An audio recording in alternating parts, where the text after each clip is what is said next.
alarm will turn out to an incident, that depends on the analysis of the SOC team.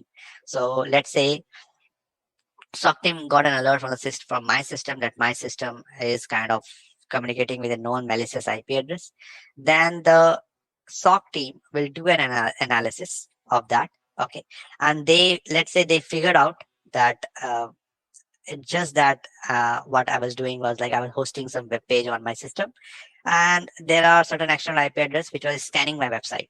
They checked at the network traffic, where the network traffic, like they will first check like who started the communication. Is it the system who started the communication with the malicious IP address, or is it the malicious IP address who started the communication with the system? So based on that, they will take a decision that okay, there's a web server running, and let's say it just is scanning activity. So then they will treat that alarm as something just a kind of a normal case, and they will kind of close that case as a kind of a, let's say, false positive. Okay, that it is, that alarm is of, now that alarm is also not of concern.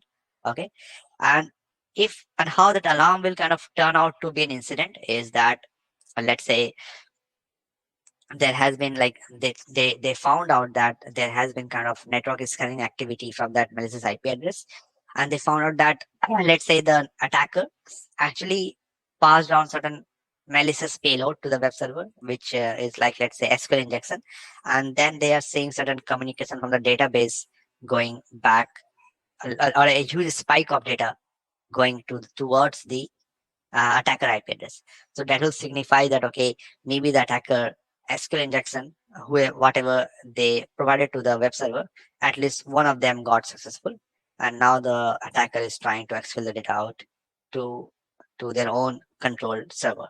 So an overall difference will be there can be thousands of events right now happening on my system.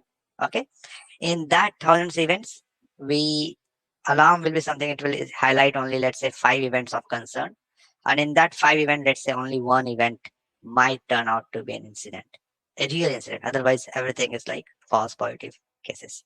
So I hope I was able to explain what is kind of a difference between events, alarms, and incident. Any other question on this topic, guys?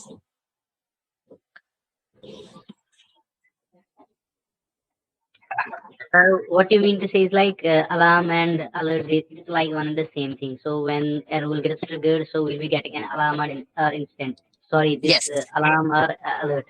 So when yes. it turns out to be some critical thing like exploitation of data and some system compromise, then we can take it as an incident, right? Yes, then you, what you do is like you tag that alert as an incident, and you promote that task as an incident, and then you take certain more actions, so more resources get involved in. Okay, you need to kind of inculcate more teams, you need to work with more teams. Let's say SQL injection attack, you need to understand what that SQL injection attack did on the system. You need to work with the service team who is handling that website and understand okay, what kind of data were accessed from the database. You need to work with the threat intel team, understand what this attacker IP address is about, what are their intention, does they sell the data to the public once they expel that out, or what else their intentions are.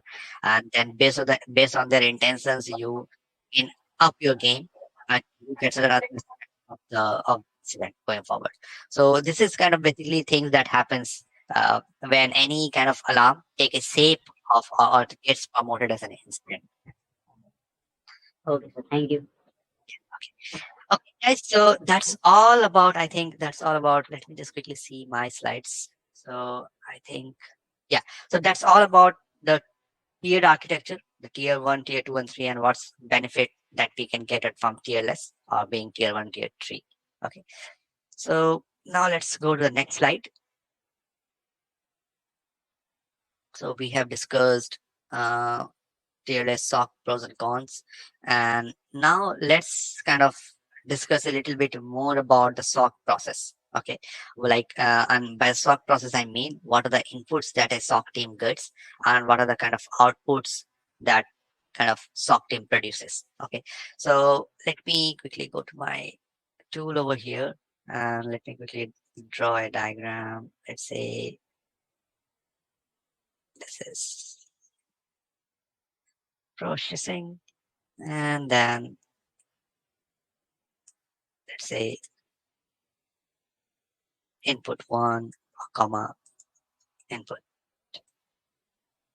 input 2, and let's say, so let's discuss about what the kind of inputs that goes to the SOC, okay, and uh, the SOC team, and then what are the kind of outputs that the team produces in a much more detail.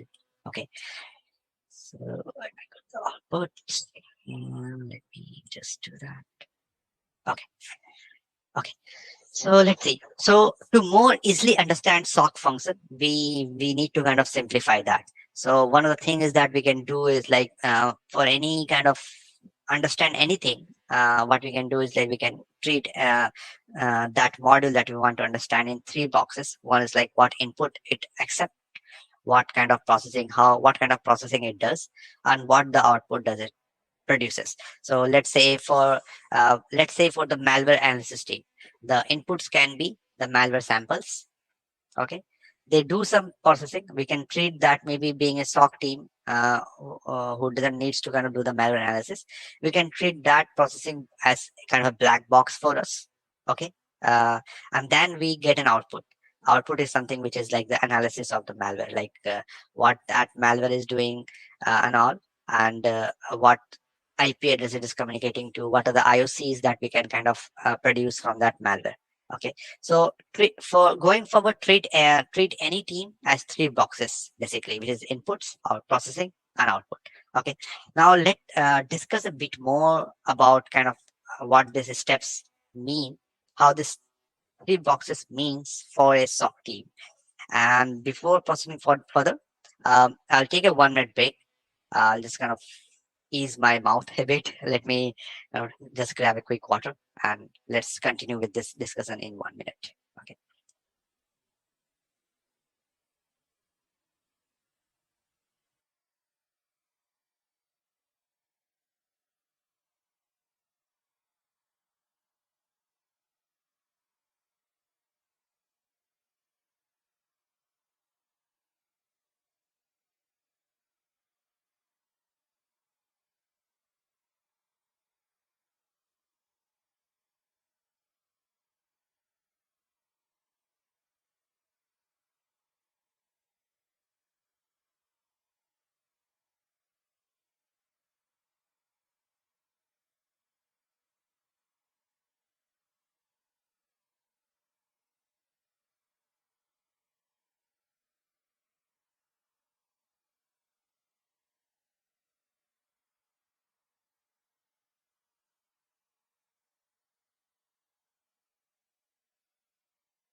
Okay, so let's resume our discussion now, which is the SOC team abstracted, which is input, processing, and output. Okay, so what happened is that we need to kind of as an analyst understand the flow of data uh, between different tools in the SOC. Okay, so what I mean to say is that despite the complexity of the SOC, that we can kind of actually break the SOC team in three steps, which is individual inputs, okay, internal processing that we do, and the outputs that that we produce. So this approach actually helps in understanding the role of each system and how they interact with each other. So let's say for an instance, let's say an intrusion detection system. Okay, is simplified to extend this function. So what it does is like it takes. Let's kind of discuss. Let's look at the ideas in three steps: input, processing, and output. So what it does is like it takes as an input, it takes the network traffic and a set of signatures and as an input. Then in the processing stage, what it does is like it searches for matches between the traffic and the signatures internally. And what the output is that it actually generates an alerts for the system, which is then sent out the SOC alert in the SOC alert queue to be kind of addressed by the SOC team. So the focus is on understanding the relationship between the inputs and outputs rather than kind of understanding how the ideas operates over here. So understanding an ideas from this perspective, like what the input it takes, how it does the processing and output, we will be able to understand more in detail what that technology is doing. And once we understand